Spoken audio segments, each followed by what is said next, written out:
इतनी नींद ली है, कैसे आया कैसे गया कुछ समझ में ही नहीं आया।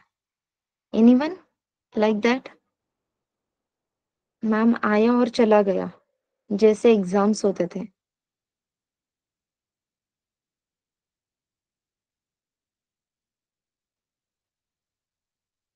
ग्रेट। Okay,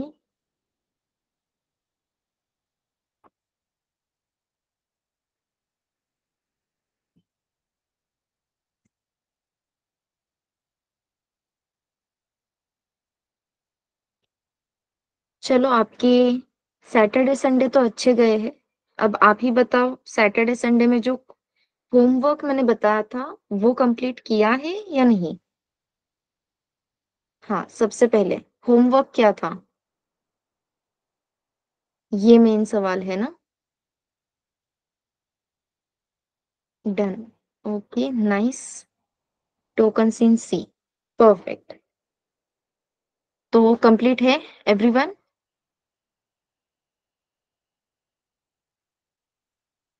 nice.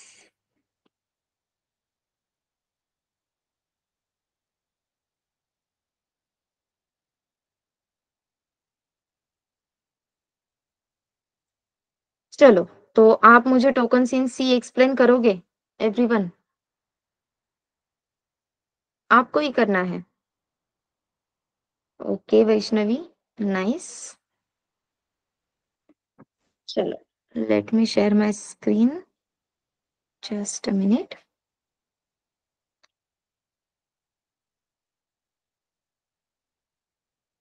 शुभम, आपने पहले भी कोई बैचेस अटेंड किए हैं क्या?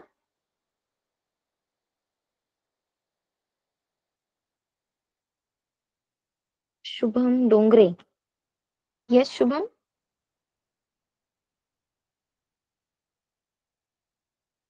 हाँ।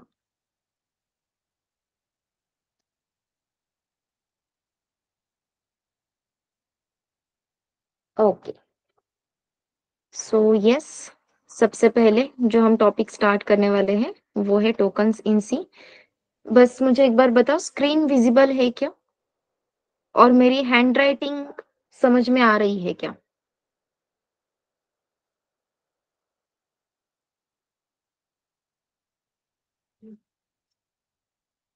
Yes. Okay, fine.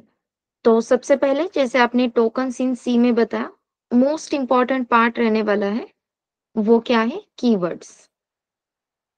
So perfect. First रहेगा कीवर्ड्स। टोटल कितने कीवर्ड्स है अपने सी में? परफेक्ट। टोटल 32 कीवर्ड्स है। चलो, कीवर्ड्स के बाद क्या लिखूं?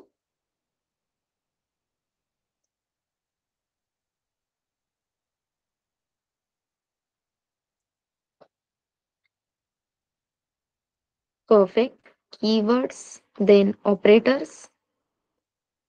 Okay, then perfect. Data types, then variables. Variables की जगह पे हम आइडेंटिफायर बोलते हैं। ओके वैष्णवी। फिर आइडेंटिफायर्स में हम कह सकते हैं टाइप आते हैं। Function name is also identifier, variable name is also identifier. Okay, वो कैसे क्यों, हम स्टेप बाय स्टेप देखेंगे। परफेक्ट। कांस्टेंट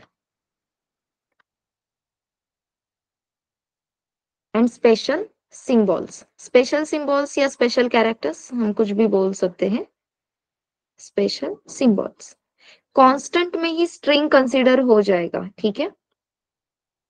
कांस्टेंट में integer constant, string constant, character constant, ये सारे कांस्टेंट के टाइप्स कंसीडर हो जाएंगे। Yes, so perfect. टोकन्स इन सी में जो मेन पार्ट्स रहने वाले हैं वो यही है: keywords, operators, data types, identifier, constant, special symbols. अब सिर्फ इतना ही हमें नोट डाउन करना था क्या? तो बिल्कुल भी नहीं, सिर्फ इतना ही नोट डाउन नहीं करना था। तो अब टोटल 32 कीवर्ड से जो आपने कहा वो करेक्ट है, लेकिन 32 के 32 सारे कीवर्ड्स यहाँ पे मेंशन करना पॉसिबल नहीं है। तो कीवर्ड्स के लिए आपको सेपरेट नोट्स क्रिएट करने हैं या सेपरेट पेज यूटिलाइज करना है जहां पे आप ये टोटल 32 कीवर्ड्स लिखने वाले हो। शुभम, जो स्टूडेंट्स लेक्चर्स अटेंड कर रहे हैं वो फर्स्ट टाइम कर रहे हैं। आई नो आपका ये बहुत मतलब आपने इससे पहले बहुत सारे डेमो सेशंस अटेंड किए होंगे, लेकिन प्लीज लिंक मत ब्रेक करो और आगे के टॉपिक मत बोलो। अगर आपको ये पहले से क्लियर है तो आप आपके जो टॉपिक्स क्लियर नहीं है वहां पे ज्वाइन करना, ठीक है?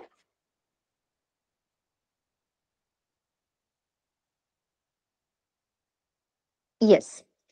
सो टोटल 32 कीवर्ड्स है, तो हमें कीवर्ड्स के लिए अलग से सेपरेट नोट्स क्रिएट करने हैं।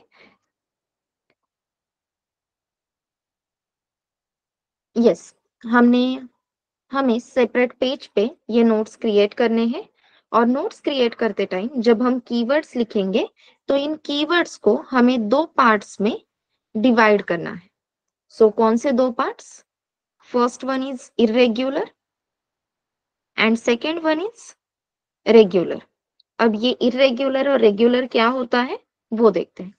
इरेग्युलर मीन्स ऐसे हो सकता है कि ये कुछ कीवर्ड्स है जो हमने कभी भी नहीं देखे, और रेगुलर मीन्स हाँ ये हमने एटलीस्ट देखे हैं। हाँ, सिर्फ देखे हैं वो कीवर्ड्स रेगुलर में मत लिखो। अगर आपको सच में लगता है कि हाँ इस कीवर्ड का मीनिंग मुझे पता है या ये कीवर्ड क्यों यूज होता था ये मुझे पता है, तभी आप इन्हें रेगुलर में लिखो।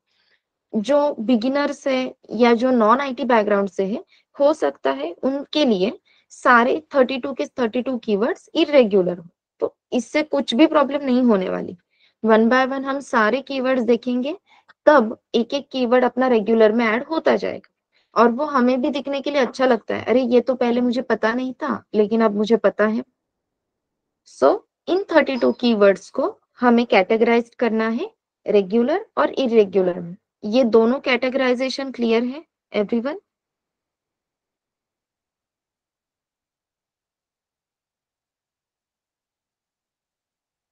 Yes, can I get by for yes from everyone?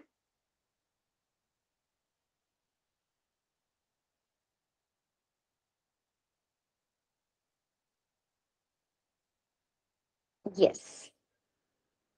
तो ये 32 कीवर्ड्स हमें सेपरेटली लिखने हैं। देन आते हैं ऑपरेटर्स पे। ऑपरेटर्स ये जो टॉपिक है वो इन डिटेल्ड हम कुछ ही दिनों में डिस्कस करने वाले हैं, तो अभी इस ऑपरेटर्स को होल्ड पे रख दो। नो चलेगा, ठीक है? तो ऑपरेटर्स छोड़ के हम डायरेक्टली आते हैं डेटा टाइप्स पे। तो डेटा टाइप्स जो है वो कितने टाइप्स के हैं? How many types of data types are there? Any idea?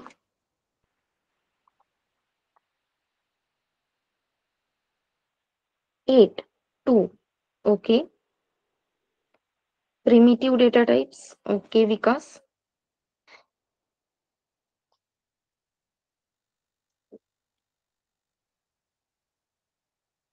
Okay, total 5। तो डेटा टाइप्स का जो कैटेगराइजेशन है वो अगेन 3 पार्ट्स में हुआ है, ओके। कौन से 3 types?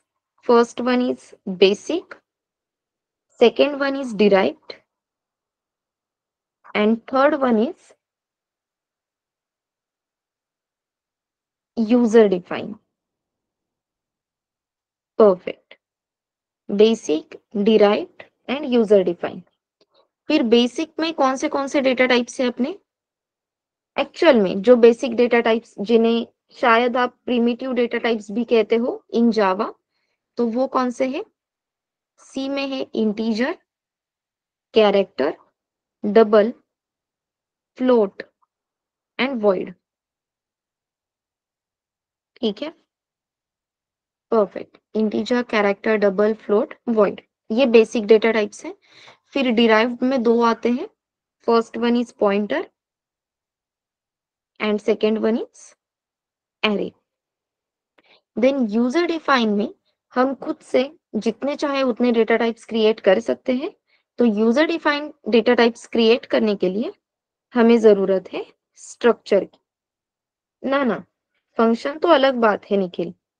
User defined data types create करने के लिए we use structure oblique union. Union की हेल्प से भी कर सकते हैं, but as I said union हम ज्यादा यूज नहीं करेंगे। ये सिर्फ हमें एमसीक्यू के लिए जितने लगते हैं, जितना टॉपिक जरूरी है एमसीक्यू के पॉइंट ऑफ व्यू से उतना ही देखेंगे, क्योंकि ये सिर्फ 2 मार्क्स का ही टॉपिक है।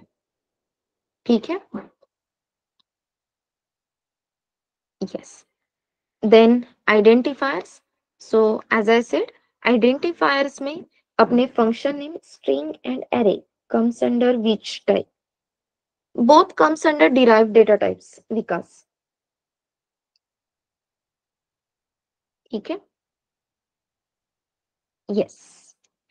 आइडेंटिफायर्स में अपने फंक्शन नेम रहेंगे, then variable name,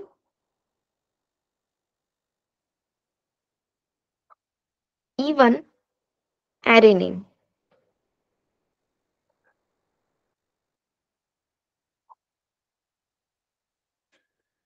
so identifiers में function name, variable name, array name, ये तीनों चीजें कंसिडर होती है।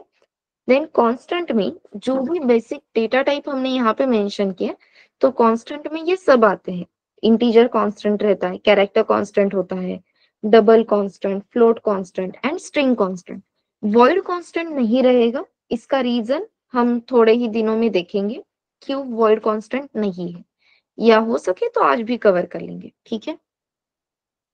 तो ये सभी चीजें अपनी कांस्टेंट में आ जाएगी। देन हम आते हैं स्पेशल कैरेक्टर्स पे।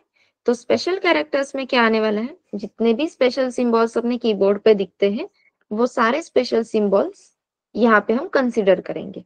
फिर ब्रैकेट से लेके हैशटैग, @ अंडरस्कोर, डैश, ये सभी चीजें क्लियर है। तो इसी तरीके से पूरा आपका टोकन्स का चार्ट रेडी है एवरीवन। डेटा टाइप्स का कैटेगराइजेशन, इवन ऑपरेटर्स का भी कैटेगराइजेशन यहाँ पे रहता है, लेकिन आज मैं वो एक्सप्लेन नहीं करूंगी, हम कल या परसों वो देखेंगे। ठीक है। Yes. So to start with the topic, हमें सबसे इंपॉर्टेंट टॉपिक है डेटा टाइप्स। स्पेशल सिंबल फिर से बता दो। स्पेशल सिंबल्स मतलब जो भी स्पेशल कैरेक्टर साक्षी अपने कीबोर्ड पे दिखते हैं। फिर सभी टाइप के brackets, @ hashtag, underscore, dash, then ये टिल्ट वाला sign, exclamatory mark, single quote, double quote and, basically ये सारे जो कैरेक्टर्स हैं वो स्पेशल सिंबल्स में आ जाते हैं। ठीक है। अभी यहाँ पे मैंने थोड़े ही मेंशन किए हैं, आप कीबोर्ड पे देख के ये कंप्लीट कर देना।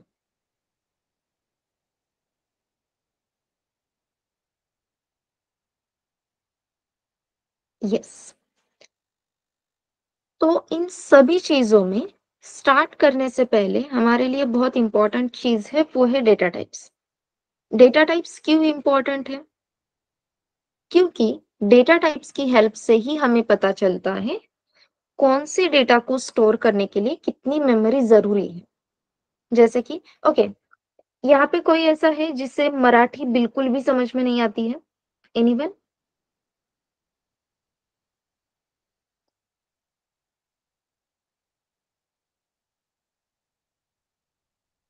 अरे करेक्ट साक्षी। ठीक है, ठीक है। ओके, नो प्रॉब्लम, हम हिंदी में ही कंटिन्यू करेंगे। अगर मुझे कोई वर्ड नहीं आता है तो मैं आपसे पूछ लूंगी। By the way, quiz Navnath, आपका कैमरा ऑन है?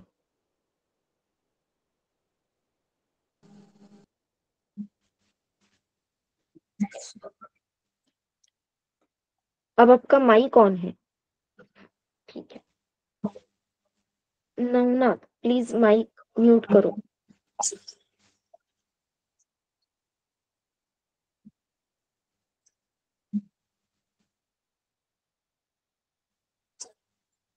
चलो, हम ही म्यूट कर देते हैं।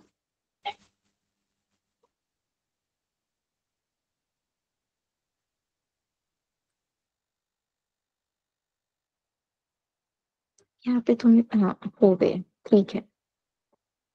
कैमरा भी ऑफ कर दो प्लीज। आपका कैमरा फिर से ऑन हो गया है।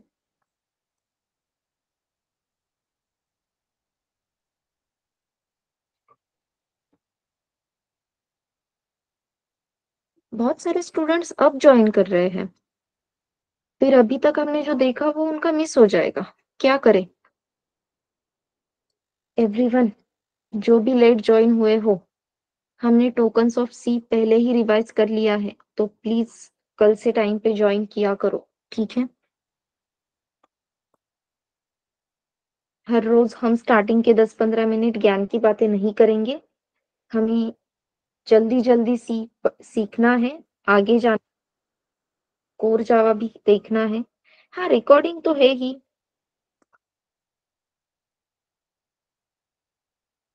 रिकॉर्डिंग तो है, देखेंगे उसका क्या है।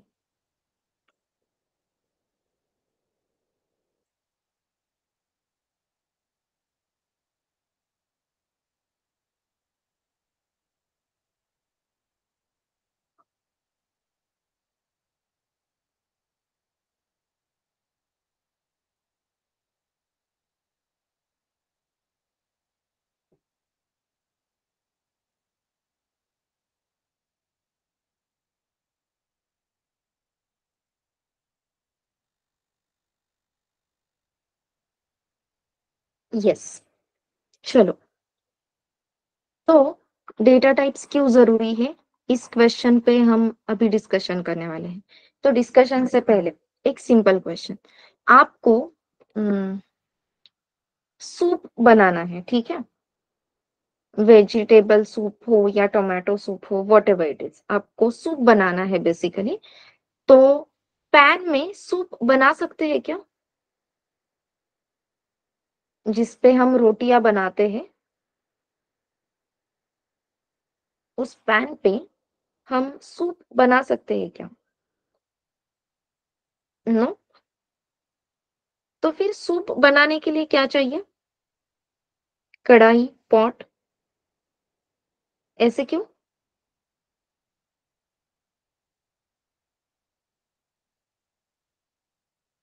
सूप बनाने के लिए हम पैन पे नहीं बना सकते, हमें कंपलसरी पॉट चाहिए या फिर कढ़ाई चाहिए। ऐसे क्यों?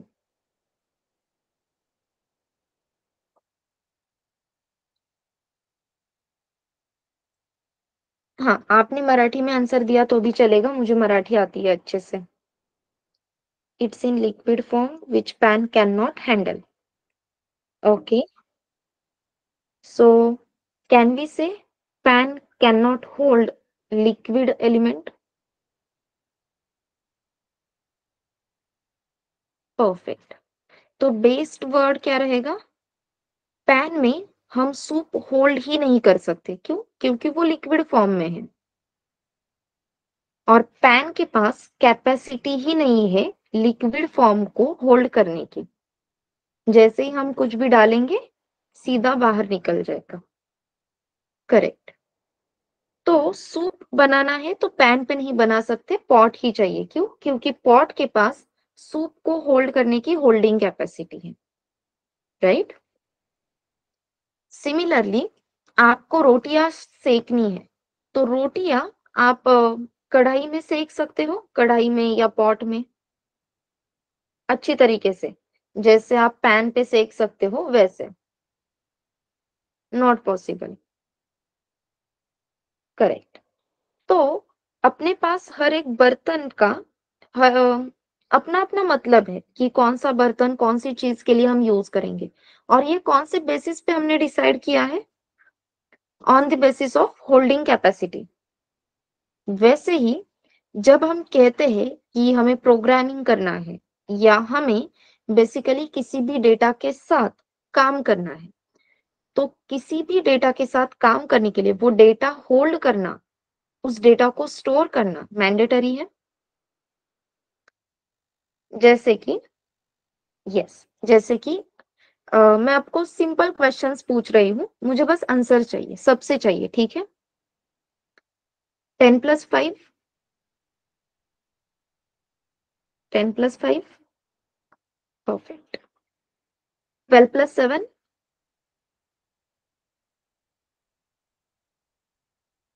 12 plus 7,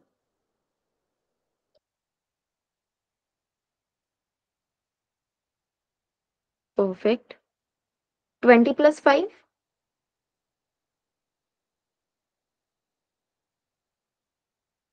right. 71 plus 5, there you go, ठीक है. 21 plus 5 plus 18 plus 19 plus 10 plus 12,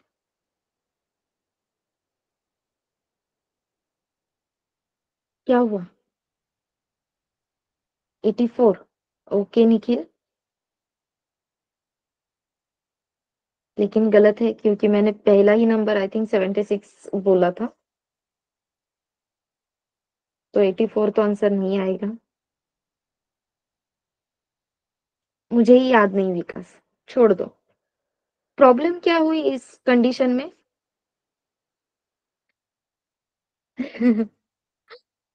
yes. तो लास्ट के सिचुएशन में, लास्ट के कंडीशन में प्रॉब्लम क्या हुई? मैं आपको वैल्यूज तो बताते गई, लेकिन उसे स्टोर करने का टाइम नहीं मिला. नहीं नहीं, less number is not a problem. अगर यही चीज मैं यहाँ पे लिख के बताती, तो अब आप कैलकुलेशंस कर सकते हो. यस, अब कैलकुलेशंस कर सकते हो. क्यों? क्योंकि आपके आंखों के सामने डेटा है. या जैसे अभी किसने कहा? हाँ, निखिल ने कहा, अगर मैं थोड़ा सा मेरा स्पीड भी कम कर देती, फिर भी आपको ये नंबर्स स्टोर करने के लिए या दिमाग में रखने के लिए टाइम मिलता. बेसिकली उन नंबर्स को स्टोर करने का आपके पास टाइम रहता, और नंबर स्टोर करते हैं तो कैलकुलेशंस आसानी से कर सकते थे. ओके अमूल, ठीक है. तो हमें जिस भी डेटा पे काम करना है, वो डेटा अगर अपने पास स्टोर रहेगा, तो आगे के जो टास्क है वो आसानी से हम कर सकते हैं. एग्री करते हो? यस. इसलिए हमें डेटा स्टोर करना है. अब डेटा स्टोर करना है, लेकिन हर एक डेटा का टाइप सेम ही होता है क्या?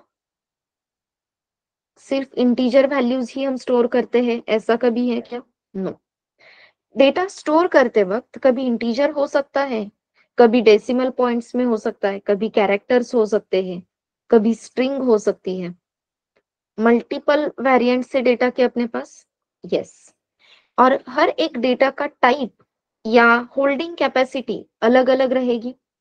इंटीजर वैल्यू की होल्डिंग कैपेसिटी अलग रहेगी, कैरेक्टर्स की होल्डिंग कैपेसिटी अलग रहेगी. परफेक्ट. तो डेटा स्टोर करना है क्या? यस, करना है.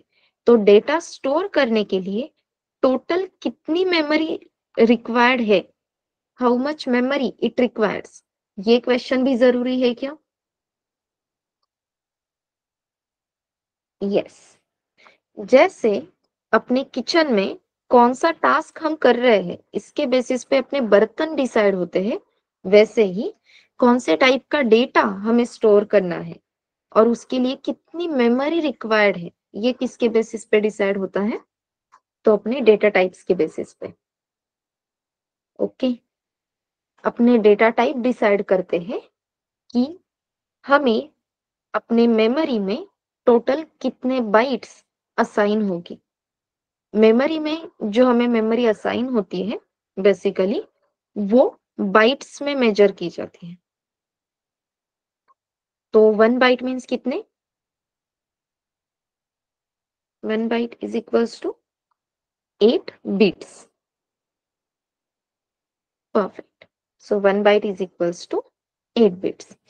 तो डेटा टाइप क्या डिसाइड करते हैं? How much memory it requires, which type of data it can store. ये दोनों भी पॉइंट्स में यहाँ पे लिख के रखती हूँ, और आपको भी ये मेरे साथ नोट करने हैं. अगर मेरे साथ नोट करना नहीं हो रहा है, तो बाद में रिकॉर्डिंग फिर से रिप्ले करके एक बार रिवाइज कर देना, ठीक है? So yes, how much memory It requires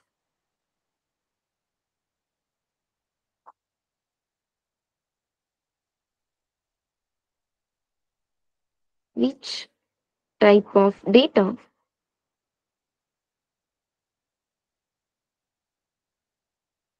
it can store. सो कौन से टाइप का डेटा हम स्टोर कर सकते हैं और कितनी मेमोरी उसे लगती है, ये दोनों चीजें किसके ऊपर डिपेंड है, डेटा टाइप्स के ऊपर। उसे कैसे यूज करना है वगैरह ये बाद में देखेंगे। ये पॉइंट क्लियर है एवरीवन? यस।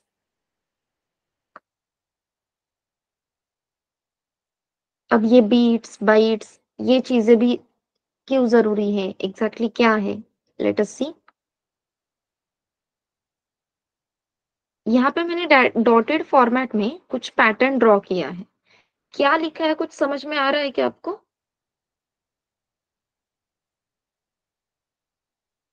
ठीक है, फिर से लिखती हूँ। एम एन, अच्छा नो बोल रहे हो, ठीक है। अब कुछ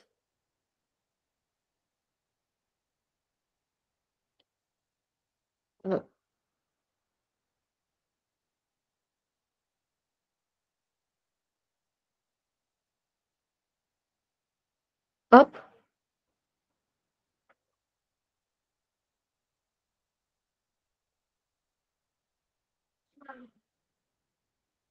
परफेक्ट। क्या लिखा है अब मैंने? Capital A. पहले मैंने सिर्फ डॉट्स दिए थे तो कुछ समझ में नहीं आया, लेकिन जब मैंने डॉटेड फॉर्मेट में ए लिखा तो इमीडिएटली समझ में आ गया। रीजन क्या है? क्योंकि हमने पहले ही ये स्ट्रक्चर देखा है, हमें पहले से ही ऐसा कुछ तो स्ट्रक्चर पता है।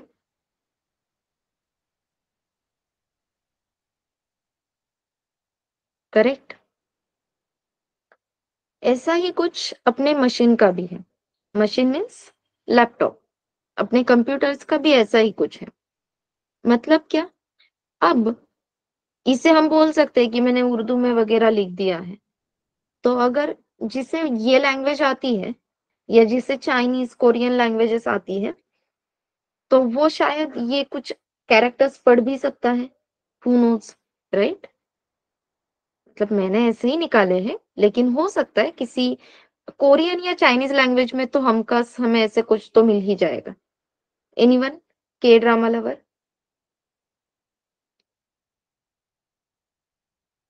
नो? चलो, आकांक्षा ने ही पहले बोल दिया नो, तो बाकी लड़कियों को पूछने का सवाल ही नहीं आता। ठीक है, तो यस, उन लैंग्वेजेस में शायद हमें ऐसा कुछ तो कैरेक्टर मिल जाएगा, लेकिन हमें वो पता नहीं क्योंकि हमें वो लैंग्वेज ही आती नहीं है।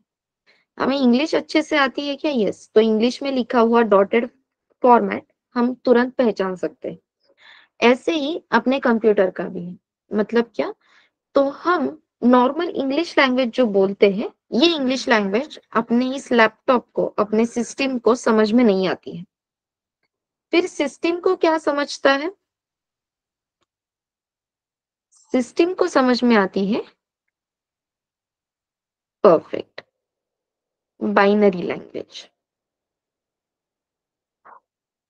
What is mean by binary language? Language created in 1-0 format. Perfect. 0 और 1 के फॉर्मेट में जो सेंटेंस हम क्रिएट करते हैं, सिर्फ वही सेंटेंसेस अपने इस कंप्यूटर को, अपने इस लैपटॉप को समझ में आते हैं। तो हम 1-0 फॉर्मेट में कोड लिख सकते हैं क्या?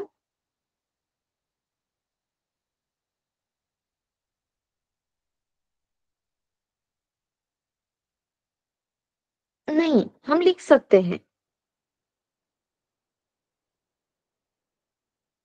मतलब सच में 1-0 फॉर्मेट में हम कोड लिख सकते हैं। जो सबसे पहले वाला अपना कंप्यूटर था, सबसे पहला कंप्यूटर जो क्रिएट हुआ, उस टाइम पे हम 1-0 फॉर्मेट में ही कोड लिखते थे। कुछ नहीं आकांक्षा, हमें सिर्फ अपने पास वो जो कॉम्बिनेशन की लिस्ट है ना, वो लेके बैठनी होगी। और फिर उतना लेंदी कोड हमें खुद से टाइप करना होगा। सिर्फ ए को रिप्रेजेंट करने के लिए हमें 8 बिट्स खुद से लिखने होंगे। कॉम्बिनेशन ऑफ 1 एंड 0 मिलके जो ए का कोड क्रिएट होता है वो हमें खुद से लिखना होगा, दैट्स इट। लेकिन इतना टाइम है क्या अभी अपने पास? नो। तो हमारे लिए आसान क्या रहेगा? हमारे लिए आसान काम रहेगा कि इंग्लिश में लिखो और फिर कोई तो देख लेंगे जो अपनी इंग्लिश लैंग्वेज को ट्रांसलेट करेगा अपने कंप्यूटर के बाइनरी लैंग्वेज में। लेकिन ये बाइनरी लैंग्वेज होती क्या है, ये 10 फॉर्मेट होता क्या है, पहले ये पता होना जरूरी है। So first let us see what is binary language, या हम बाइनरी में कन्वर्जन कैसे कर सकते हैं। ठीक है, सो सिंपल स्टार्ट करते हैं। मेरे पास अभी इंटीजर वैल्यू है, फॉर एग्जांपल 8 नहीं, 8 बहुत ही सिंपल हो जाएगा, चलो 13 लेते हैं। ठीक है, सो मेरे पास एक इंटीजर वैल्यू है नोन एज 13। जैसे मैंने कहा 1 बाइट मतलब क्या होते हैं, टोटल 8 बिट्स। जब हम कहते हैं 8 बिट्स मतलब इस तरीके से हमें एक्चुअल में 8 बिट्स असाइन किए जाते हैं। Let me just divide it in 8 parts, और ये हो गया। तो अपनी मेमोरी 1 बाइट मतलब 8 बिट्स में ऐसे डिवाइड होती है। ठीक है, इस 8 बिट्स को जो नंबरिंग होती है वो हमेशा राइट हैंड साइड से की जाती है। तो राइट हैंड साइड को हम सबसे पहले लिखेंगे 2 रेज टू 0। अब 2 क्यों चूज किया? क्योंकि जैसे हमने कहा ये बाइनरी लैंग्वेज है, बाइनरी में सिर्फ दो ही नंबर है, 1 या 2, that's why 2। So 2 raise to 0, 2 raise to 1, 2 raise to 2, 2 raise to 3, 2 raise to 4, 2 raise to 5, 2 raise to 6 and 2 raise to 7। Okay, 2 raise to 1 का आंसर क्या आएगा? एनीवन?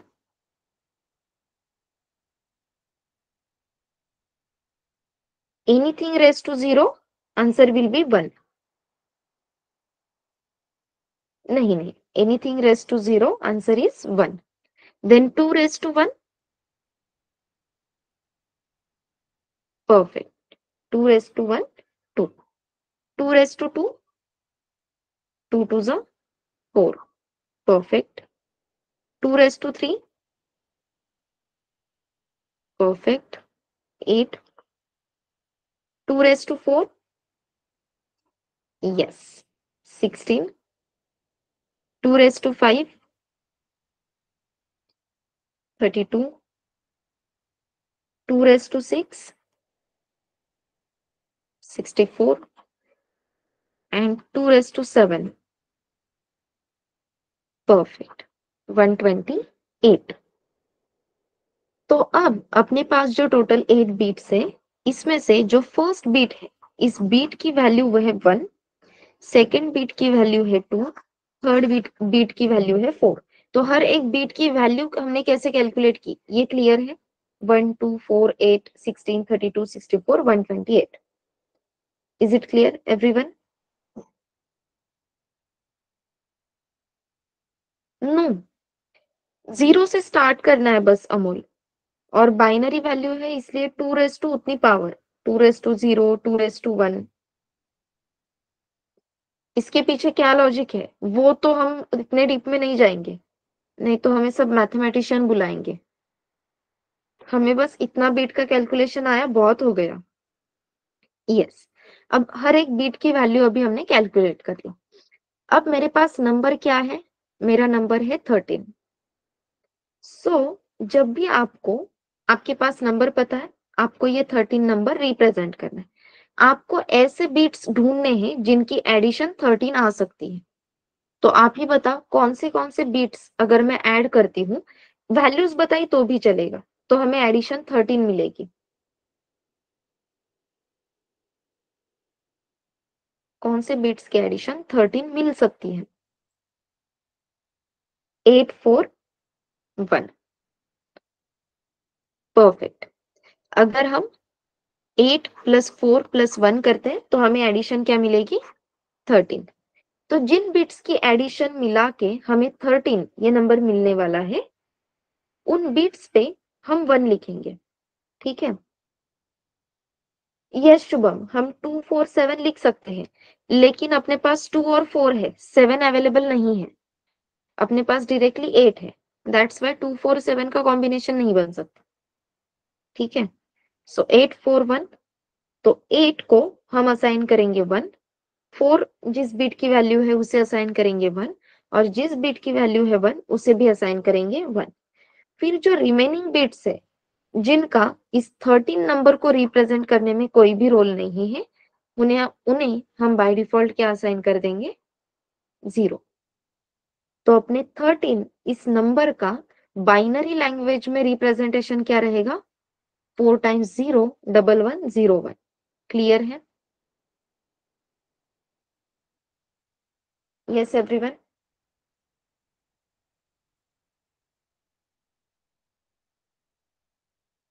जैसे मैंने कहा था, बहुत सारी चीजों के आंसर्स, बहुत सारे कंसेप्ट में आंसर्स आप ही दोगे। तो अभी भी आपने ही आंसर्स दिए। सो लेट अस सी आगे आगे। मुझे रिप्रेजेंट करना है 48। तो 48 के लिए बाइनरी कोड आप बताओगे एवरीवन? आई होप सबके साथ पेन पेपर है।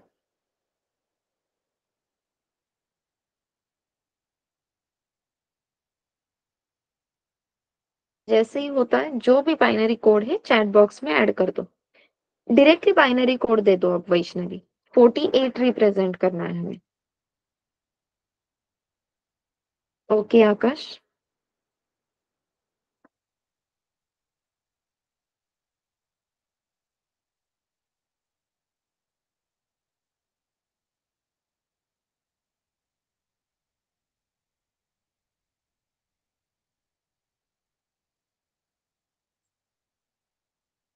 परफेक्ट। 0011 4 टाइम्स 0, क्योंकि 32 प्लस 16 करते हैं तो हमें 48 मिल जाएगा।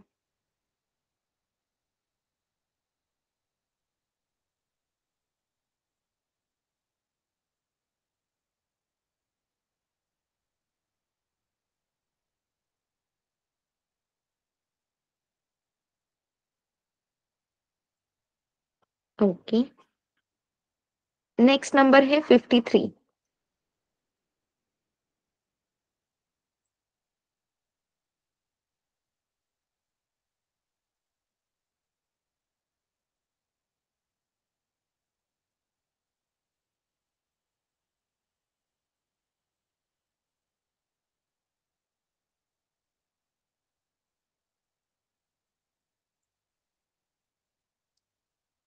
53।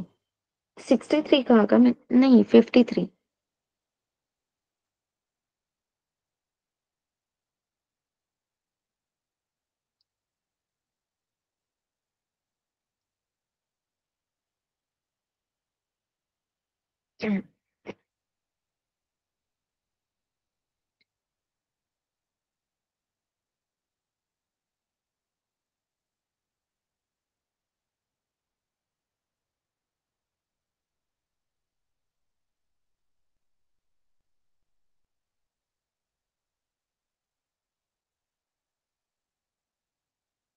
परफेक्ट। 32 plus 16 plus 4 plus 1। अब बाइनरी कोड सबको क्लियर है?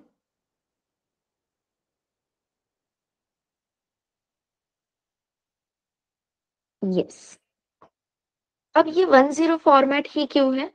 तो बेसिकली अपना जो लैपटॉप है, laptop is nothing but machine, और मशीन मशीन को, किसी भी मशीन को 01 फॉर्मेट ही समझ में आता है।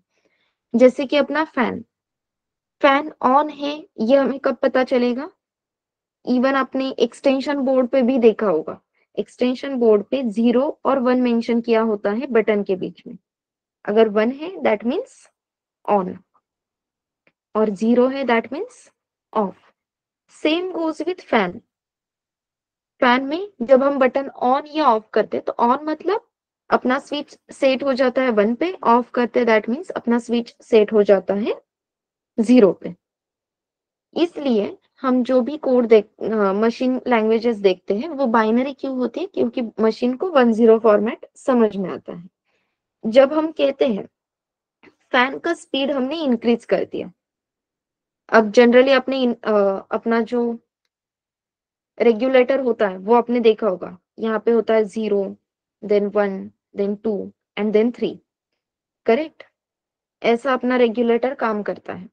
तो 0 पे हमेशा अपना रेगुलेटर ऑफ होता है, क्योंकि 0 का मीनिंग ही क्या है? ऑफ। तो जब हम स्पीड का जो रेगुलेटर है वो 0 पे सेट करते हैं, तो 0 के लिए अपने पास इंस्ट्रक्शन या अपने पास बाइनरी कोड क्या रहेगा? 0 0 0 0। जब हम स्पीड करते हैं 1, तो 1 के लिए बाइनरी कोड क्या रहता है? बाइनरी कोड अब अलग रहेगा, अब रहेगा 0 0 0 1। 2 के लिए 0 0 1 0। सिमिलरली फॉर 3 अपने पास मैसेज रहता है 0 1, नहीं सॉरी, यहाँ पे गलत हो गया, 0 0 1 1। तो अकॉर्डिंगली हर एक स्पीड के लिए अपने पास नंबर्स रेडी है। 0 के लिए 0 0 0, 1 के लिए 0 0 0 1, 2 के लिए 0 0 1 0, 3 के लिए 0 0 1 1। तो क्या आपको समझ में आ रहा है? हम हर एक स्पीड के लिए या रेगुलेटर पे मेंशन किए गए हर एक नंबर के लिए, स्पीड नंबर के लिए कुछ मैसेज यहाँ पे दे रहे हैं। Can we say this is the instruction set to access और टू ऑपरेट फैन? कह सकते हैं this is the instruction set to operate fan. Perfect. अब जो इंस्ट्रक्शन सेट हमें पता है उस पे काम करना हमेशा आसान रहेगा। यही सेम एग्जांपल हमने कहाँ पे देखा? अल्फाबेट्स आइडेंटिफाई करते टाइम डॉटेड फॉर्मेट में ए जब हमने ड्रॉ किया तो हमें समझ में क्यों आया? क्योंकि अपने पास जो इंस्ट्रक्शन सेट है उसे पता है इसका मीनिंग क्या है। अपने इंस्ट्रक्शन सेट को इस स्ट्रक्चर का मीनिंग ही पता नहीं है, या अपने इंस्ट्रक्शन सेट में, अपने मेमोरी में इस फॉर्मेट के लिए मैचिंग कोई इंस्ट्रक्शन मिल ही नहीं रही, इसलिए हम इसके बेसिस पे या इस स्ट्रक्चर पे कुछ भी ऑपरेट नहीं कर सकते, आगे नहीं बढ़ सकते। सेम मैकेनिज्म होता है आपके मशीन का, आपके लैपटॉप का। आपके लैपटॉप को जितने इंस्ट्रक्शन सेट पता है, जितने इंस्ट्रक्शंस पता है, उतने इंस्ट्रक्शंस पे वो प्रॉपरली काम कर सकता है। आउट ऑफ द ब्लू मैंने यहाँ पे 21321010 ऐसी कुछ तो इंस्ट्रक्शन अपने फैन को दी, तो अपना फैन इस पे काम कर सकता है क्या?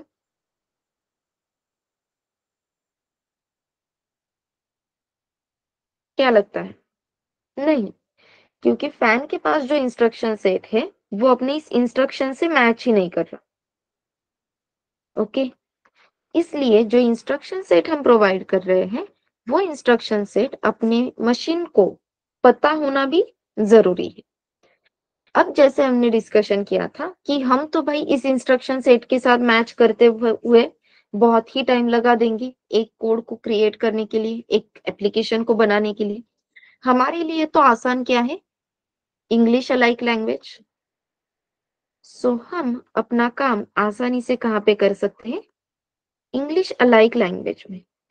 लेकिन अपना लैपटॉप इस इंग्लिश अलाइक लैंग्वेज को समझ नहीं सकता, तो हमें क्या करना होगा? इस इंग्लिश अलाइक लैंग्वेज को कन्वर्ट करना होगा। कौन से लैंग्वेज में? बाइनरी लैंग्वेज में। करेक्ट है? इंग्लिश अलाइक लैंग्वेज को कन्वर्ट करना होगा बाइनरी लैंग्वेज में। परफेक्ट। तो अब ये इंग्लिश अलाइक लैंग्वेज को बाइनरी लैंग्वेज में, इसे ही हम मशीन लैंग्वेज भी कहते हैं, तो ये ब्रैकेट में लिख के रखो, this is nothing but machine language.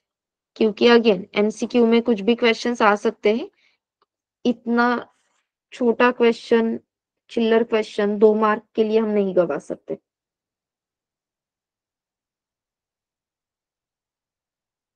Yes, तो कन्वर्ट करने के लिए हमें एक मैकेनिज्म चाहिए।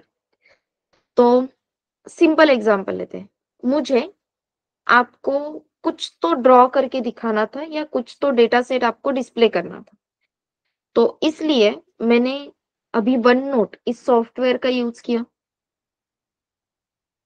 मशीन के थ्रू जब भी मुझे आपके साथ कनेक्ट करना है, आपको कोई डेटा डिस्प्ले करना है या आपके साथ बेसिकली कनेक्ट भी करना है, जो गूगल मीट है, अगेन सॉफ्टवेयर है। मशीन के थ्रू एक दूसरे के साथ कनेक्ट करने के लिए हमें किसकी जरूरत है? मशीन के थ्रू एक दूसरे के साथ कनेक्ट करने के लिए हमें कौन सी चीज की जरूरत है? जया, सॉफ्टवेयर की। जो भी चीजें हो रही हैं, परफेक्ट कम्युनिकेशन के लिए लैंग्वेज की जरूरत है। एक दूसरे के साथ कनेक्ट करने के लिए सॉफ्टवेयर की जरूरत है। क्योंकि अभी हम जो कनेक्ट होते हैं एक दूसरे के साथ, वो जनरली मशीन के थ्रू, मोबाइल, लैपटॉप, ये जो डिवाइसेस है इनके थ्रू ही कनेक्ट करते हैं, राइट? तो हमें सबसे इंपॉर्टेंट चीज क्या है? सॉफ्टवेयर। तो अब जो कोड मैं टाइप करने वाली हूँ, वो कोड कहाँ पे रहेगा? मशीन पे, मेरे लैपटॉप पे। कन्वर्ट कहाँ पे होगा? लैपटॉप पे ही। तो जब भी लैपटॉप पे आपको एक डेटा को दूसरे फॉर्मेट में चेंज करना है, तो किसकी जरूरत है? सॉफ्टवेयर की। तो हमने एक ऐसा सॉफ्टवेयर डिजाइन किया, जो सॉफ्टवेयर अपने इंग्लिश अलाइक लैंग्वेज को बाइनरी में कन्वर्ट कर सके। क्या किया हमने? एक ऐसा सॉफ्टवेयर क्रिएट किया जो इंग्लिश अलाइक लैंग्वेज को कन्वर्ट कर सकता है बाइनरी में। और इसी सॉफ्टवेयर को हम क्या बोलते हैं? This software is known as compiler. No, this software is known as compiler. तो कंपाइलर का काम क्या है? कंपाइलर आपके पास, आप क्या करोगे? एक इंग्लिश अलाइक कोड लिखोगे। ये इंग्लिश अलाइक कोड वगैरह नहीं लिखते हैं, यहाँ पे मैं डायग्राम ही ड्रॉ कर देती हूँ, that will be better. So yes, ये क्या है? आपका सोर्स कोड। ये जो सोर्स कोड है, वो आप कौन से लैंग्वेज में लिखोगे? सो इंग्लिश अलाइक लैंग्वेज में। ये सोर्स कोड आप किसे दोगे? अपने सॉफ्टवेयर को, मतलब कंपाइलर को। फिर कंपाइलर क्या करेगा? इस इंग्लिश अलाइक कोड को कन्वर्ट करेगा बाइनरी लैंग्वेज में, और वो आपको एक नई फाइल देगा। This file is known as binary file. तो आपके कंपाइलर ने आपके सोर्स कोड को, जो इंग्लिश अलाइक लैंग्वेज में था, उसे कन्वर्ट करके बाइनरी कोड में कर दिया। और ये आपको इन रिटर्न क्या देगा? बाइनरी कोड की एक न्यू फाइल देगा। अब ये जो बाइनरी कोड में आपने जो कुछ भी इंस्ट्रक्शंस दिए हैं, ये इंस्ट्रक्शंस आपका लैपटॉप समझ सकता है क्या? बाइनरी फॉर्मेट में दी गए इंस्ट्रक्शंस आपका जो लैपटॉप है वो अंडरस्टैंड कर सकता है क्या? यस। अकॉर्डिंगली आपने जो भी इंस्ट्रक्शंस बताए हैं, वो एग्जीक्यूट कर सकता है क्या?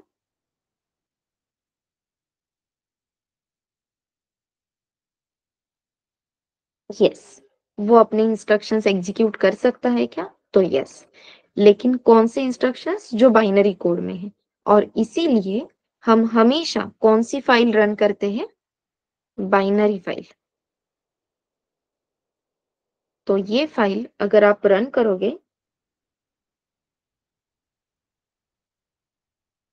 हा मध्यस्थी म्हणू शकतोस तू अमोल.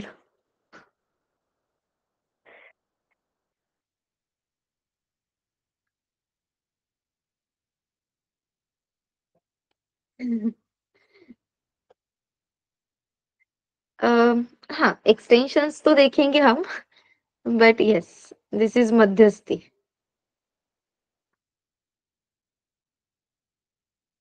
बस 1 मिनट, ये ब्लॉक्स बहुत मैंने लेंदी कर दिए।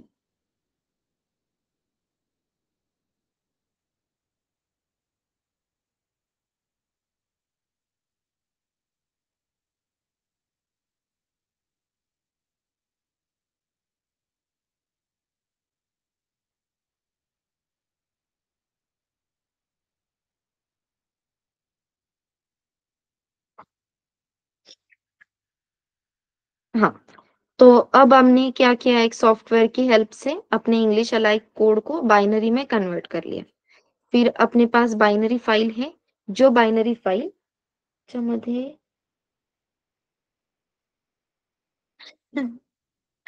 लेकिन बहुत बार मध्यस्थी जो इंसान करता है ना, वो बहुत ही दगा देता है यार अमोल। लेकिन अपना कंपाइलर ऐसा नहीं है। कंपाइलर अपना सच्चा दोस्त है। मजबूर करता है अपनी गलती एक्सेप्ट करने के लिए। कहता है तू गलती एक्सेप्ट करेगा तभी मैं आगे बढ़ूंगा। इवन आपने विनायक सर का फेसबुक पे विनायक सर ने बहुत दिनों पहले, शायद बहुत साल पहले ये पोस्ट की थी। अगर आप अभी भी आप फेसबुक पे एक्टिव हो तो एक बार रिविजिट करके देख लेना। कंपाइलर आपका सच्चा दोस्त है। जब तक गलती एक्सेप्ट नहीं करोगे वो कहता है मैं एग्जीक्यूट ही नहीं होऊंगा। पहले गलती एक्सेप्ट करो, उसे सुधारो, फिर मैं आगे जाऊंगा। तो वी कैन नॉट ट्रस्ट मध्यस्थी, but we can trust compiler. Yes. तो चलो, अब आपने सोर्स कोड लिखा था इंग्लिश अलाइक लैंग्वेज में, वो कंपाइलर को दिया, आपके कंपाइलर ने उसे बाइनरी कोड में कन्वर्ट भी कर दिया। अब मेरे पास बाइनरी फाइल है, जैसे आपके सामने वो डॉटेड स्ट्रक्चर था। तो without brain, without processing anything, आप डायरेक्टली बता सकते थे कि मैंने वहां पे ए लिखा है। Without processing this structure, can we identify this is A? बिल्कुल भी नहीं। तो अब आपके पास जो इंस्ट्रक्शन सेट मिला है, आपके पास जो बाइनरी कोड की फाइल है, उसे हमें पहले क्या करना होगा? प्रोसेस करना होगा। उसके ऊपर प्रोसेसिंग करने के बाद ही हम आगे बढ़ सकते हैं। अब इस बाइनरी फाइल पे प्रोसेसिंग का काम कौन करेगा? तो बाइनरी फाइल पे प्रोसेसिंग का काम करता है अपना ओएस।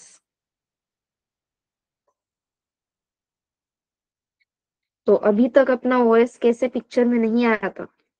ऐसे हो ही नहीं सकता। अपने ऑपरेटिंग सिस्टम के बिना हम सारे सॉफ्टवेयर्स कैसे चलाएंगे, राइट?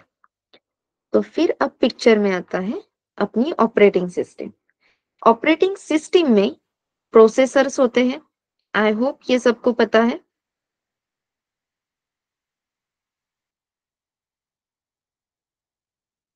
ऑपरेटिंग सिस्टम में क्या है?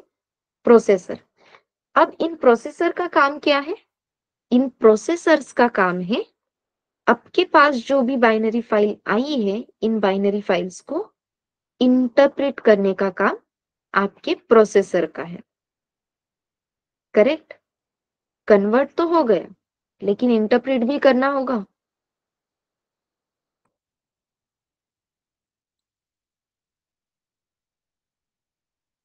यस। अब इंटरप्रेट करना मतलब क्या है, वो थोड़ा सा देख लेते हैं। मैंने यहाँ पे एक वर्ड लिखा है ग्रीन कलर में नीचे। इस वर्ड का क्या क्या मीनिंग हो सकता है? राइट, ये वर्ड मैंने लिखा है।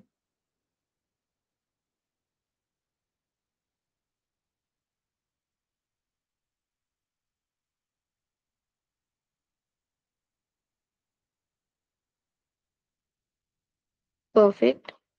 डिरेक्शन।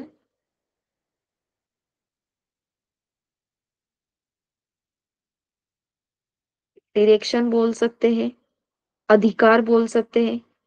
जैसे शुभम कह सकता था, it's my right to answer if I know anything. तो yes, right can be direction, right can be अधिकार, then right means you are right, correct हम जिसे बोलते हैं।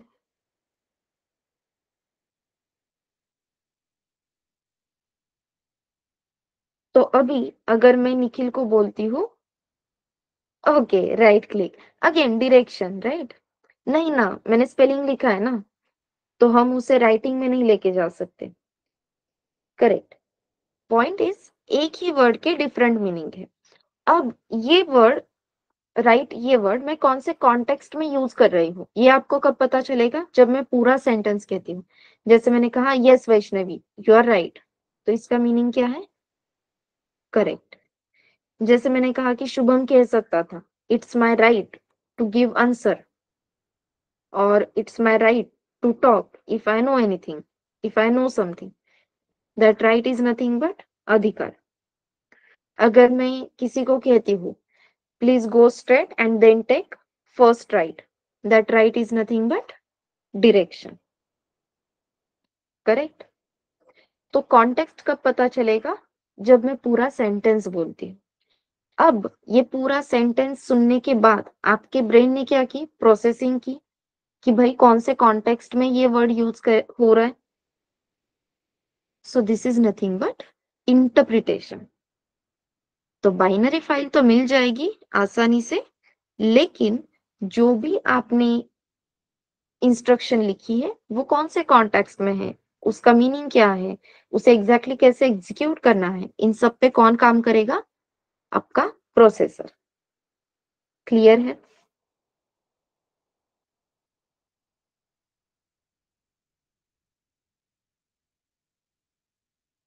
Yes, so this complete flow is nothing but compilation process.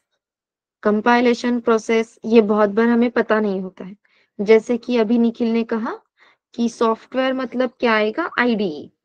Compiler का इतने जल्दी दिमाग में ही नहीं आता है। इसका रीजन भी बहुत ही सिंपल है। एकच मिनिट फक्त, कंपाइलेशन प्रोसेस। इवन बहुत सारे स्टूडेंट्स को ये भी नहीं पता होता है कि भाई हमने लिखा हुआ कोड कभी एग्जीक्यूट ही नहीं होता है। क्या एग्जीक्यूट होता है, हमेशा बाइनरी फाइल। ये बहुत सारे स्टूडेंट्स को पता नहीं, क्यों, क्योंकि हमने डायरेक्टली वीएस कोड ही ओपन किया है, या हमने डायरेक्टली वो सबसे बकवास, जाने दो, देखेंगे कुछ दिनों में उसका नाम, जो हर एक कॉलेज में यूज होता है ऐसा आईडी। हाँ यस, टर्बोसी। जिन्होंने भी टर्बोसी पे काम किया है ना, सच में वो ऐसे है कि कोई और आईडी बताओ लेकिन टर्बोसी का नाम मत। मेरा खुद का तो ये हाल था, टर्बोसी यूज करते रहे। इवन मैं टेक्स्ट एडिटर पे भी काम कर सकती हूँ लेकिन टर्बोसी मत देना, ऐसा कहती हूँ। ठीक है, मतलब इतना बुरा भी नहीं है ऐसा बोलेंगे हम, बोलने के लिए, but yes that was horrible experience, ऐसा भी हम बोल सकते हैं बोलने के लिए। हाँ, तो यस, ये आईडीई क्या करता है, आपको टेक्स्ट एडिटर भी प्रोवाइड करता है, आपको कंपाइलेशन प्रोसेस के लिए सॉफ्टवेयर भी प्रोवाइड करता है, और आपको कोड इंटरप्रेट करने के लिए उसका खुद का एक सॉफ्टवेयर भी प्रोवाइड करता है। तो इन सबको मिला के आपको एक इंटीग्रेटेड डेवलपमेंट एनवायरनमेंट मिला है। अभी क्या हो रहा है, आप कंपाइलर अलग से डाउनलोड करोगे, सोर्स कोड अलग से लिखोगे, फिर बाइनरी फाइल मिलेगी उसे अलग से एग्जीक्यूट करोगे। ये तीनों प्रोसेसेस हम सेपरेटली एग्जीक्यूट करते हैं, लेकिन इन तीनों प्रोसेस को एक ही सॉफ्टवेयर में इंटीग्रेटेड फॉर्मेट में आपको अवेलेबल करके दिया, और इसलिए हम उन्हें क्या बोलते हैं, integrated development environment. This is nothing but IDE. तो ऐसे बहुत सारे आईडीई अपने पास अवेलेबल है। फिर हम कौन सा आईडीई यूज करने वाले हैं, तो हम जो आईडीई यूज करने वाले हैं वो है Dev C plus plus. Okay, embrace do something come, अब उसके आगे ऐड हुआ है, रिक्वेस्ट है डेव सी प्लस प्लस। ये आईडीई जब आप डाउनलोड करोगे तो 6.3 ऑनवर्ड्स जो भी वर्जन है वो डाउनलोड करो। 6.3 से पहले भी कुछ वर्जन्स है, लेकिन वो वर्जन्स मत डाउनलोड करना। 4.9 बहुत ही पुराना हुआ है, और 5.11 ये जो वर्जन है डेव सी प्लस प्लस का वो बहुत प्रॉब्लम देता है। सो इट्स बेटर कि हम 6.3 या उसके ऑनवर्ड जो भी वर्जन है वो यूज करेंगे। इफ यू कैन सी, ये आइकॉन आपको दिख रहा है क्या स्क्रीन पे? निखिल, मैक के लिए अपना वीएस कोड बेटर है, ठीक है? तो यस, ऐसे रेड कलर का आइकॉन आएगा, Embarcadero Dev C plus plus. तो ये आपको डाउनलोड करना है स्पेसिफिकली, जैसे मैंने कहा 6.3 ऑनवर्ड्स जो वर्जन है, 6.3 और 6.3 ऑनवर्ड जो भी वर्जन है वो। क्लियर है?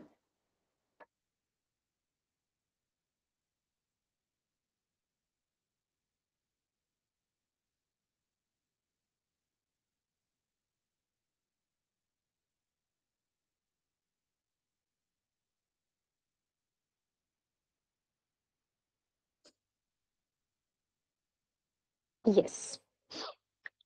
तो जैसे जब अब मैं कह रही थी कि इंटीग्रेटेड डेवलपमेंट एनवायरनमेंट, हमें इंटीग्रेटेड डेवलपमेंट एनवायरनमेंट कैसे प्रोवाइड होता है, अभी जो हम करेंगे वो सोर्स कोड अलग, सॉफ्टवेयर अलग, बाइनरी कोड अलग, ये ऐसी चीजें अगर होती है तो सेपरेट सेपरेट फॉर्मेट में हम कैसे इन्हें एग्जीक्यूट करते हैं। तो हम सोर्स कोड कहाँ पे लिखेंगे? टेक्स्ट एडिटर में। टेक्स्ट एडिटर मतलब कुछ बहुत ऐसा अलग रॉकेट साइंस नहीं होता है, नोटपैड को हम टेक्स्ट एडिटर बोलते हैं, ठीक है? तो इसमें कुछ और जैसे चीज नहीं है। So this is simply text editor,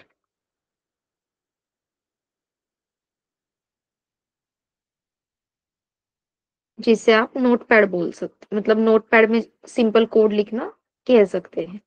ये मैं आपको करके भी दिखाऊंगी, डेमो दिखाऊंगी मैं। आपको नहीं करना है, आप जो भी कोडिंग करोगे डायरेक्टली आईडीई में करोगे, क्योंकि कोई भी आपको ये सेपरेटेड फॉर्मेट में करके दिखाओ आपको आता है या नहीं ऐसे नहीं पूछने वाला। बहुत आगे बढ़ गए हैं हम, तो ये चीजें कोई भी नहीं पूछेगा। सिर्फ आपको पता होना चाहिए, और सच में अपनी बाइनरी फाइल अलग से क्रिएट होती है क्या, ये चीजें पता होनी चाहिए। इसलिए मैं आपको सिर्फ एग्जीक्यूट करके दिखाऊंगी। देन जो हम सॉफ्टवेयर यूज कर रहे हैं, कंपाइलर जिसे हम बोल रहे हैं, तो अभी जो हम सबसे पहले देखेंगे वो रहेगा अपना सी का कोडिंग। तो ऑब्वियसली सी कोडिंग के लिए हमें जीसीसी कंपाइलर की जरूरत होती है, ठीक है? We use GCC compiler.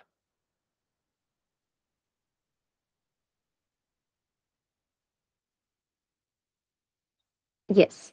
तो टेक्स्ट एडिटर में लिखा हुआ कोड जीसीसी कंपाइलर के थ्रू कन्वर्ट होगा बाइनरी कोड में। तो ये बाइनरी कोड है कैसे पता चलेगा? तो बाइनरी कोड को विंडोज में जो बाइनरी कोड की फाइल होती है उसका एक्सटेंशन रहता है डॉट ई स्पेसिफिकली विंडोज क्यों कहा? क्योंकि अगर आप लिनक्स ऑपरेटिंग सिस्टम यूज करते हो तो वहां पे एक्सटेंशन रहता है dot out. I think in Mac OS also there is dot out extension.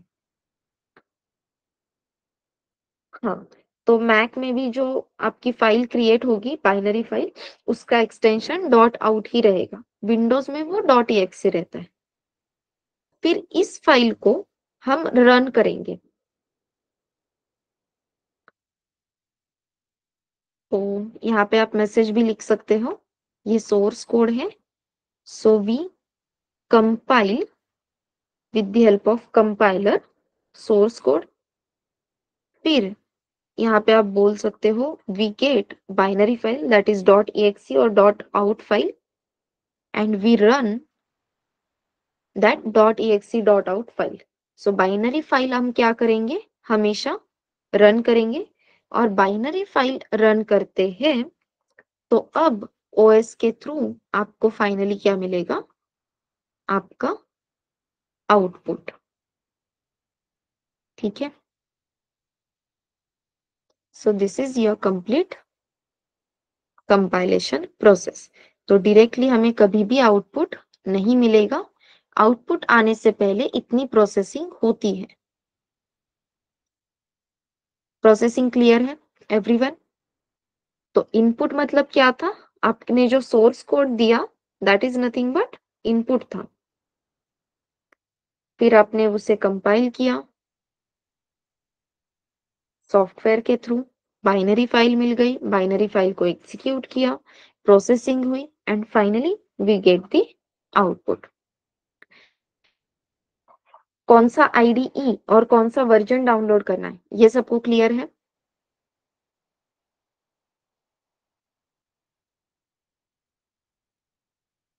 Yes. तो कंपाइलेशन प्रोसेस पे हम कैसे आए थे? Through data types. लेकिन डेटा टाइप्स तो हमने कंप्लीट ही नहीं की। लेकिन डेटा टाइप समझने के लिए मेमोरी एलोकेशन क्लियर होना जरूरी था। तो कल हम डेटा टाइप्स पे काम कर सकते हैं। लेकिन डेटा टाइप्स पे काम करने से पहले अपना काम क्या है? 32 कीवर्ड्स। और अगर आपने डेटा टाइप्स एक्सपांडेड फॉर्मेट में मेंशन नहीं किए, जैसे कि basic data types, derived data types, user defined data types, पहले तो वो कर लो। और 32 कीवर्ड्स जैसे मैंने आपको बताया रेगुलर एंड इरेगुलर फॉर्मेट में आपको मेंशन करने। ठीक है,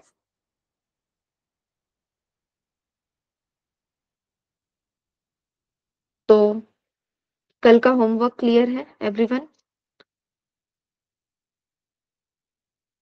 इससे पहले होमवर्क नहीं कहते थे, टास्क बोलती थी मैं कि ये करना है वो करना है।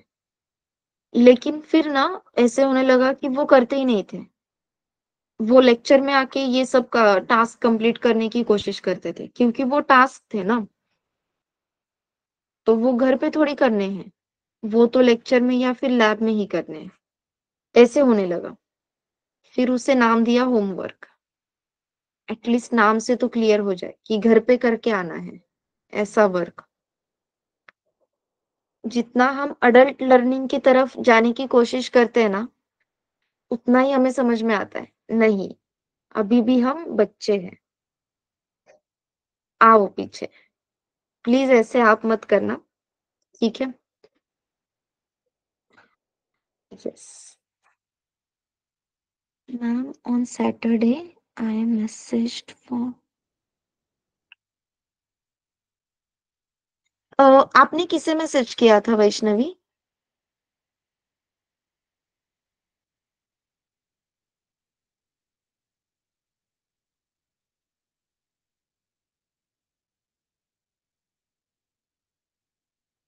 क्योंकि हाँ, ग्रुप पे ऑलरेडी रिकॉर्डिंग अवेलेबल हुआ है वैष्णवी। 7 नवंबर बैच का, 7 नवंबर बैच का। कौन से ग्रुप में हुआ?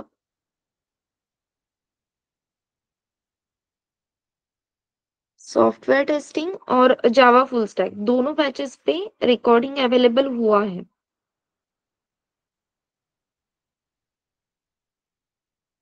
प्री ग्रुप्स पे।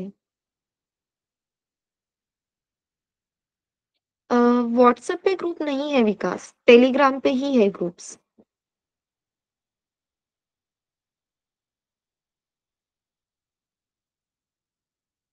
वैष्णवी, आपके मैसेज के नीचे ही आपको लिंक्स आए हैं। ठीक है?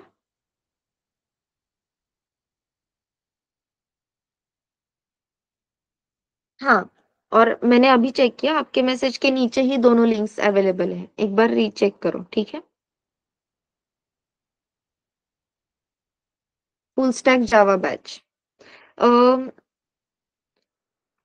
आप किसी भी ग्रुप पे ज्वाइन नहीं हो क्या? एकच मिनिट, मी तुला लिंक शेअर करते, जस्ट अ मिनिट।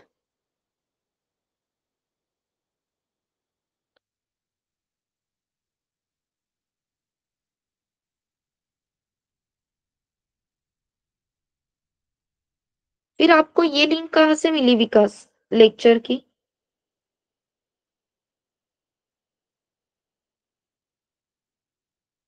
अच्छा, ओके। तो अभी जो मैसेज मैंने सेंड किया है, यस प्राजक्ता। तो ये ग्रुप्स की लिंक मैंने शेयर की है। आप जिस भी ग्रुप पे इंटरेस्टेड हो, उस ग्रुप को जॉइन करो। लेकिन ये सारे ग्रुप्स टेलीग्राम पे अवेलेबल हैं। और जो फ्री ग्रुप रहते हैं, जहाँ पे रिकॉर्डिंग्स आते हैं, ये सब टेलीग्राम पे है। रीज़न सिंपल है, टेलीग्राम पे हिस्ट्री मेंटेन रहती है। तो 2 दिन पहले जो रिकॉर्डिंग शेयर हुए हैं, वो भी आपको मिल जाएँगे।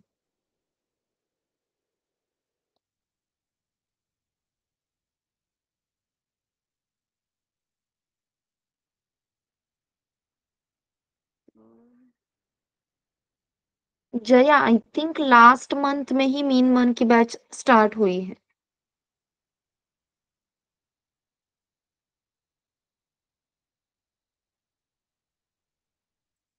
अपलोड नहीं होते हैं विकास, लेकिन जो लिंक आपको शेयर की गई है, उन लिंक को ओपन करोगे रिकॉर्डिंग के, तो वो यूट्यूब पे ही दिखेगा।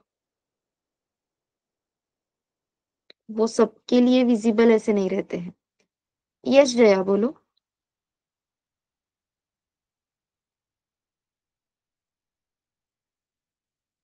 क्यों आएगा आकाश? ऑब्वियसली। मतलब प्राइवेसी, सिक्योरिटी, ये सारी चीजें फर्स्ट बिट मेंटेन करेगा ना। ऐसे ही सबको वीडियो थोड़ी अवेलेबल करके देंगे डाउनलोड करने के लिए। हाँ, आपको लाइफ टाइम एक्सेस देंगे, डाउनलोडिंग अवेलेबल नहीं करेंगे, इतना ही। बेसिकली आपको व्यूअर्स ओनली का एक्सेस है, एडिटिंग का एक्सेस नहीं है। दैट्स व्हाई आप डाउनलोड नहीं कर सकते।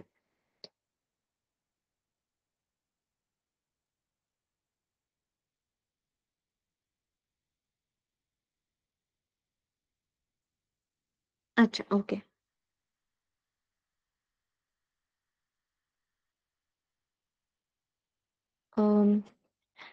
साक्षी, एक्चुअली दूसरे बैचेस भी चल रहे हैं। 3 अक्टूबर की बैच है जो सुबह 8 बजे होती है।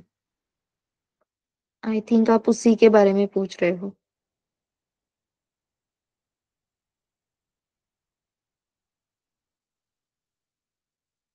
लेकिन वो बैच बहुत आगे बढ़ गई है। तो अपनी बैच जो अभी रिसेंटली स्टार्ट हुई है, वो उसका सिर्फ एक ही सेशन अभी तक तो चल रहा है, जो अभी रहता है रात को 9 बजे। यस आकाश।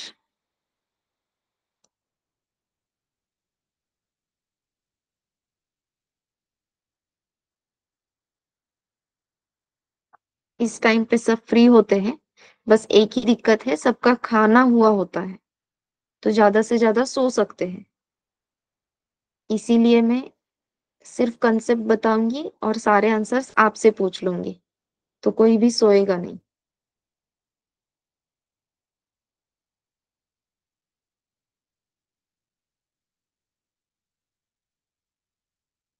यस।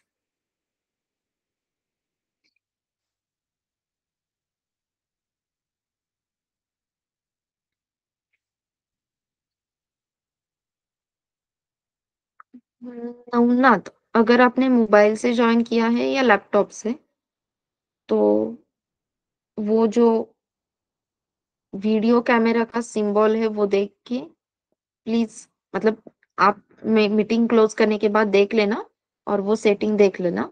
अगर एक हाथ पूरा आप कैमरा पे रख के बैठोगे, तो पूरे लेक्चर में आपका सिर्फ ध्यान वहीं पे रहेगा। ठीक है। हाँ, वो कैमरा ऑफ कर दो, बेस्ट। चलो, और किसी को कोई डाउट, कोई क्वेश्चन?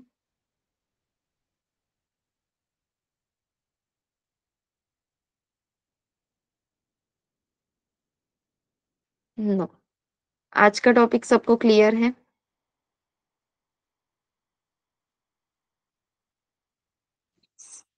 चलो, फिर कल मिलते हैं। Bye bye everyone.